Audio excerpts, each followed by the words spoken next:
He called me fat. He cheated on me with his 19-year-old student. He broke up with me using the most insulting excuse I have ever heard in my life. And then, this is the part that still makes me smile. He lied to his entire family and told them I was the one who walked away. I was 23 years old the first time Jake underestimated me. He would not make that mistake twice. But here is the thing about that kind of man. The kind who is so blindly confident in his own importance that he never once considers the damage he leaves behind. He does not worry about consequences. He does not look over his shoulder. He just moves on to the next thing, the next person, the next version of himself, absolutely certain that the world will keep making room for him. Jake made that assumption about me, that I would cry, go home, and disappear. Instead, I made a phone call, and then another one, and then one more. But to understand why those calls felt like the most satisfying thing I have ever done, we need to go back to the beginning, back to when I was a young woman who fell genuinely, completely in love with a man who turned out to be one of the most arrogant, self-serving people I have ever met. I met Jake in college in the mid-90s through a group of mutual friends. He was 23, already graduated, and about to move across the entire country for a PhD program in animal sciences. I was still finishing up my degree and, by complete coincidence, had already made plans to move with a group of friends to a city about 90 minutes away from where he was heading. 3,000 miles from where we both started, and we were going to end up practically neighbors. If you were 21 and romantic, it felt like the universe was trying to tell you something. So we fell in love. Of course we did. Jake was smart, and he knew it. He carried that knowledge around like a badge, not loudly, not in a way you could immediately call out, but in small, quiet ways that revealed themselves slowly over time. He would correct people mid-sentence. He would smile just a little too patiently when someone said something he considered beneath him. He had this particular habit, when you said something he disagreed with, of tilting his head slightly and saying, well, technically, before explaining why you were wrong. At the time, I filed it under passionate about his work. Looking back, I should have seen it then for what it actually was, a man who had decided he was the smartest person in every room, and who quietly resented anyone who did not confirm that for him. But love makes you generous with red flags. You fold them up and put them in your pocket and tell yourself they're just quirks. We settled into our long-distance relationship.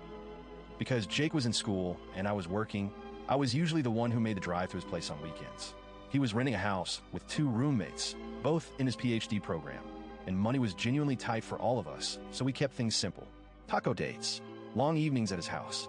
He was breeding and selling small animals as a side income, which made complete sense for an animal sciences student, and I loved being around them. I have always been an animal person, and I paid attention, learned the names of things, asked questions. I was curious. I was present. Through Jake, I also met a woman named Mary. She was in her mid-50s, warm and sharp and funny, married to Jake's direct academic advisor at the university. She worked in administration, and whenever I came up on weekends, we would often have lunch together. I adored her immediately. She was the kind of woman who made you feel both comfortable and slightly more intelligent just by talking to her. We became genuinely close. I also got along well with Jake's roommates, better than he did with them sometimes, honestly. And I became friends with his 2 sisters and younger brother, who were all wonderful people. I was woven into this little world he had built, and I was happy in it. For almost 2 years, things were good. Not perfect, nothing is, but good, real. I felt secure. And then, one night, everything shifted. We were in bed together, late, maybe around 1 in the morning. I was lying next to him, relaxed, comfortable in the way you only are with someone you trust completely. And out of nowhere, with no build-up, no context, no concern in his voice, he said he'd been thinking about my weight, that he had noticed I had gained some, and that it was making it harder for him to feel attracted to me. I want you to understand exactly what he said and how he said it. There was no, I'm worried about you. No, I want to talk about something that has been on my mind. Just a flat, clinical observation. As if he were noting that a plant was looking a little dry. I sat up, I looked at him, and I said, calmly, because even at 23 I was not about to hand in the reaction he wanted, well, maybe you should make sure there is better food in this house when I come up on weekends than crackers and cheese.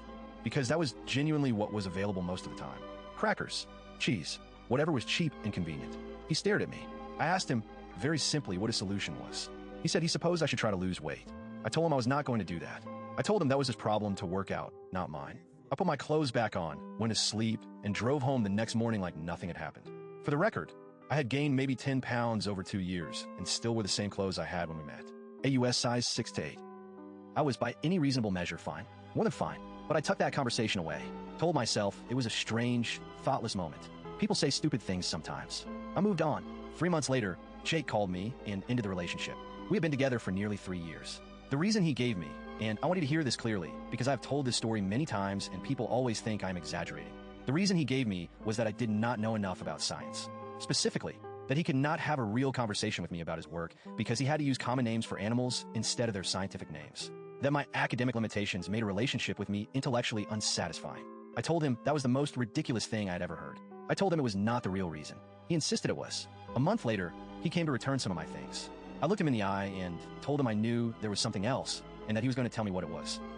I was not angry in that moment. I was just completely, absolutely certain that he was lying, and I needed him to say the real thing out loud. He finally admitted it. He had been seeing one of his undergraduate students. Her name was Meg. She was 19 years old. He was 26. He was her teacher.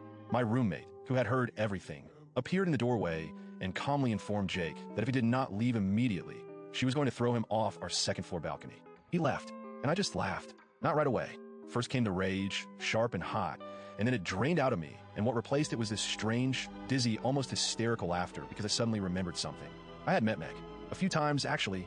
She had been at Jake's house for a barbecue once, and she had spilled something on her trousers, and Jake had asked me if I could lend her a pair of sweatpants. I had told him I could not. I was a size 8, and Meg was closer to size 18. Not a problem in any direction, just a fact. But standing there in my apartment after he walked out, I understood everything. The wait comment at 1 in the morning. The cowardly, fake excuse about scientific vocabulary. He had been trying to get me to break up with him because he did not have the spine to do it himself. He had told me I was gaining weight and expected me to storm off in the middle of the night and drive 95 miles home so he would not have to have the actual conversation. When I did not give him that exit, he waited 3 more months and then handed me the most insulting breakup reason in the history of human relationships. Here is where my friend George becomes important. George was one of Jake's roommates. Quiet, funny, genuinely kind. After the breakup, I emailed both roommates. It was the early 2000s. That was how you communicated things you did not want to say on the phone, to let them know Jake and I had split and to thank them for being good to me. I found out very quickly that both of them had known about Meg for some time, had been deeply uncomfortable with it, and had actually given Jake an ultimatum. Tell her, or we will.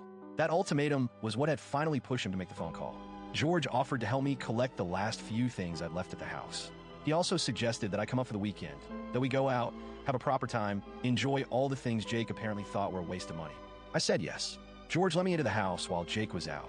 And this is where I need you to understand something about me. I am curious, I pay attention, and I have a very good memory. While I was there, I took photos. I took photos of Jake's animals. All of them. Because while I was not a PhD student in animal sciences, I had spent 2 years paying close attention, and I knew that one of the animals in that house was an endangered species. Jake had taken it in from a rescue organization because it was unable to be released back into the wild. That kind of arrangement requires paperwork. There's a filing fee, $25, and regular reporting to state wildlife officials. Jake had refused to do it. He had told me once, in that dismissive way of his, that he did not want the government in his business. I also photographed another animal, one that was flat out illegal to keep in that state under almost any circumstances, sitting in a tank right next to a window, completely visible from outside the house. I took every photo I needed. Then I put the camera away, got dressed, and went out for a night on the town with George. We had a genuinely wonderful time.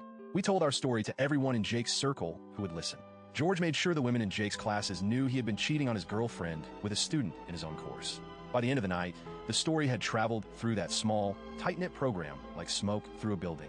People knew, and George and the other roommate let it be known that they had already decided to file formal complaints with the university, that a teaching assistant was in a relationship with one of his current students and showing her favoritism.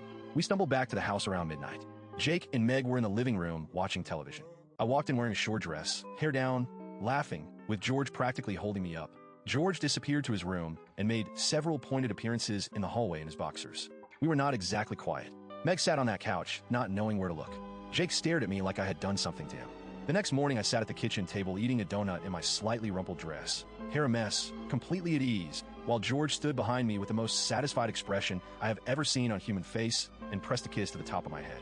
Jake told me I did not have to act like a, and I will let you fill in the word he used. I looked at him, took another bite of the donut, and said, "Have fun with my leftovers." Then I walked out. I want to be honest with you. That morning felt good, but it was not the revenge. That was just the appetizer. The photos had been developed by the next day. I sat down and called the State Office of Fish and Wildlife. I explained what I had seen. I gave them my full statement. I sent them the photos. I asked them exactly how to file a formal report, and I followed every step they gave me. Then I called Mary. She already knew about the breakup. I had told her, but she did not know the real reason, and she did not know about Meg. I told her everything. I also told her that Jake had admitted to the relationship with Meg in writing, over email, and that I had those emails saved. I sent them to her while we were on the phone. There was a pause on the other end of the line, and then Mary, in a very quiet, very controlled voice, said she would make sure it was investigated. I heard her call out to her husband, Jake's direct academic advisor, before we had even finished the conversation. Now we wait, you might be thinking. But the thing about setting multiple wheels in motion at the same time is that you do not have to wait very long. A few weeks later, George called me. I could hear the barely contained joy in his voice before he even started speaking. State fish and wildlife officials had shown up at the house. He said they arrived and began asking questions, and Meg, who was there at the time and could not reach Jake, told the officers, helpfully, that as far as she knew, all the animals belonged to her boyfriend Jake and that they were all legal. That single statement put George and the other roommate completely in the clear. One of the animals had been kept in the backyard, which meant the officers could reasonably imply that a neighbor had reported seeing it. And while they were there, they knew because I had told them exactly what to look for and where to check the back window of the house, where the far more serious state illegal animal was visible in its tank. George was on the lease. He let them in. The animals were all in communal areas of the house. The officer stayed for hours, then returned with a warrant to enter Jake's room and take everything. George and the other roommate opened their rooms willingly and were cleared quickly. Jake's room told a different story. By the time Meg finally found Jake at the university, no mobile phones. Remember, it was the early 2000s. The officers had already been there for the better part of the day. They left with every animal in that house except for a tank of guppies.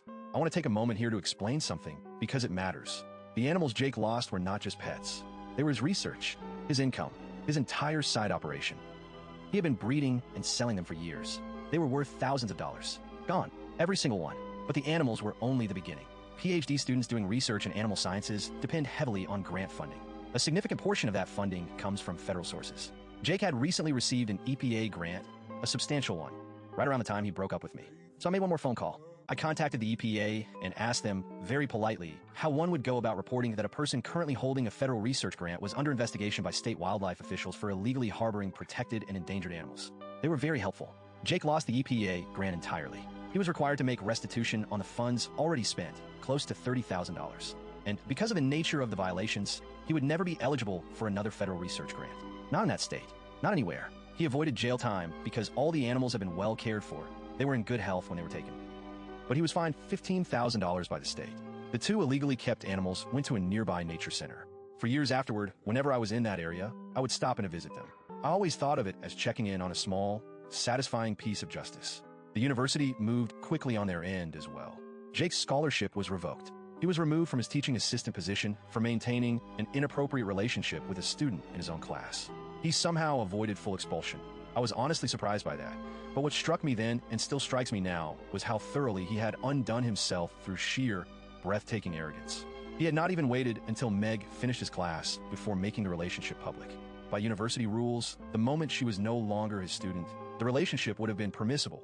He had perhaps 4 weeks to wait. He could not manage 4 weeks of discretion. That is the kind of man Jake was. He was so certain that the rules existed for other people that he did not even bother to learn what they were. With no scholarship, no grant, no teaching position, and a 5-figure fine to pay, Jake's father stepped in and paid for one final year of school so that Jake could at least leave with a master's degree instead of nothing. He left the PhD program. He left the research. He left the career he had built his entire identity around. Meanwhile, I stayed in contact with his sisters and brother. We had genuinely been friends, and I missed them. I reached out a few months after everything had settled and explained, carefully and honestly, why I had felt strange contacting them, that Jake had cheated on me, that he had said cruel things to try to push me into breaking up with him, and that I had not known how to explain any of that without it feeling like I was trying to pull them into the middle of something. They told me what Jake had told the family, that I had broken up with him because of the distance, that the relationship had simply run its course, that it was mutual and amicable. I forwarded them the emails, the ones where Jake had written, in his own words, that he had fallen for Meg, that he was sorry, but it was true, that I could not keep up with him academically, and that this had made him more attracted to someone who could. His own words, his own casual, self-satisfied cruelty, preserved in text, sent to the people he had been lying to for months. I did not say anything dramatic when I sent them. I just attached the emails and let Jake speak for himself. His sisters never looked at him the same way again. I know this because we stayed in touch for years, through emails first, then through social media as the world changed around us. They became, genuinely, some of my favorite people. And through them, over the years, I heard about Jake's life in fragments. He drifted. He moved. He tried to rebuild in different cities, different fields. The federal grant ban followed him like a shadow through every academic and research-adjacent job he attempted. The fine had wiped out his savings. His reputation in the program had been thoroughly, publicly destroyed. The small, tight-knit world of animal sciences research is not a world where you recover easily from what Jake had done. the student relationship, the wildlife violations, the grant issues. People talk, doors close quietly. And here's the part that I think about sometimes, not with cruelty, but with a kind of clear-eyed satisfaction. I went on. I finished my degree. I went back to school and got a master's of my own. And my specialty, I want you to hear this, my specialty became helping scientists and doctors communicate their work to non-specialist audiences, helping them explain complex, technical things in plain language that regular people could understand and connect with. I worked with small-town doctors and nurses, with pharmaceutical companies, with museums, with state and federal governments, with film and television producers. I traveled. I spoke at conferences. I learned extraordinary things about the world. You know, us dummies who cannot remember all the scientific names. I want to be clear. I did not choose that career path as some kind of deliberate irony. It happened genuinely, organically, because it turned out I was good at it and I loved it.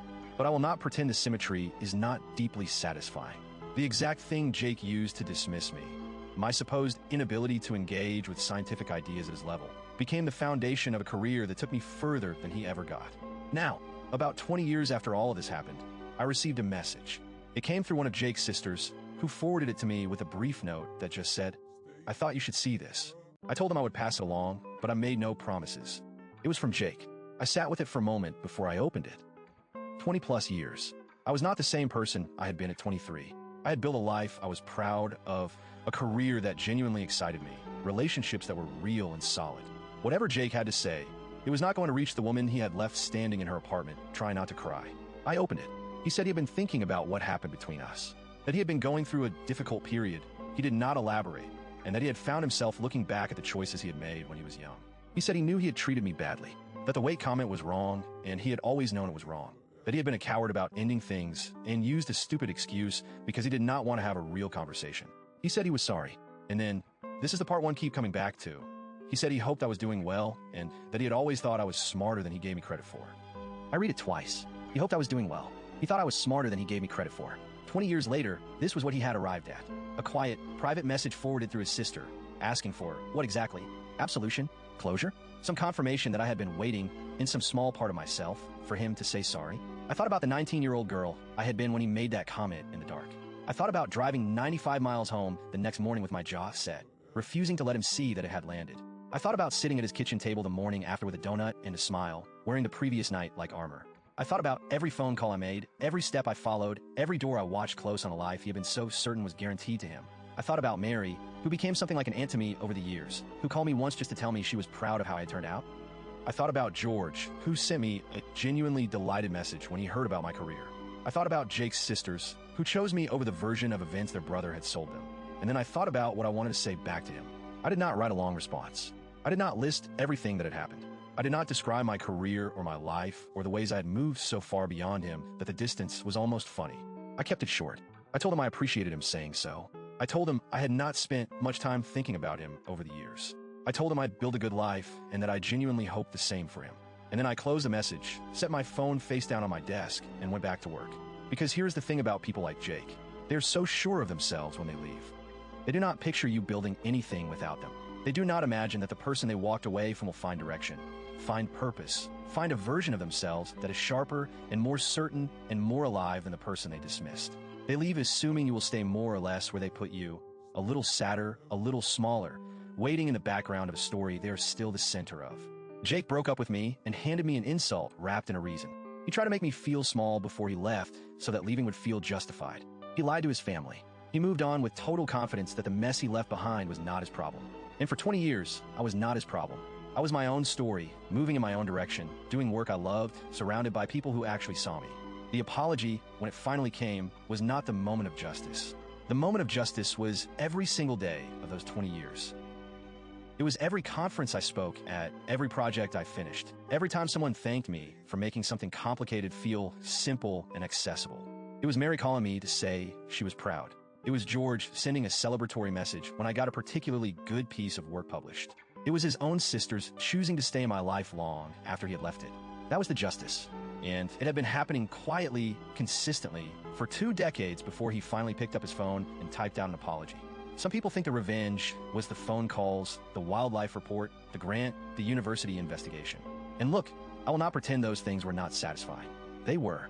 He had broken the law, repeatedly and arrogantly, and he faced real consequences for it. That is not cruelty. That is just what happens when you think the rules are for everyone except you. But the real revenge, the kind that actually lasts, it was becoming someone he could never have imagined when he looked at me and decided I was not worth the effort. So here's what I want to ask you. The lesson I took from all of it is this. People who count on your silence to protect their lies are always shocked when you stop being silent. Was I wrong to do what I did, or did they get exactly what they earned? Let me know in the comments. When someone lies to you, cheats on you, tries to make you feel inadequate so they can leave without feeling guilty, and then spends 20 years watching from a distance as you build something they never could, is the quiet life you build without them the greatest revenge of all? Or was I wrong to make those phone calls back then? Should I have just walked away and let him keep every animal, every grant, every comfort he had built on top of the lie he told me? I know what I think, but I want to hear what you think. Tell me in the comments, because I have a feeling a lot of you have been in a room with a Jake at some point in your life, and I want to know what you did about it.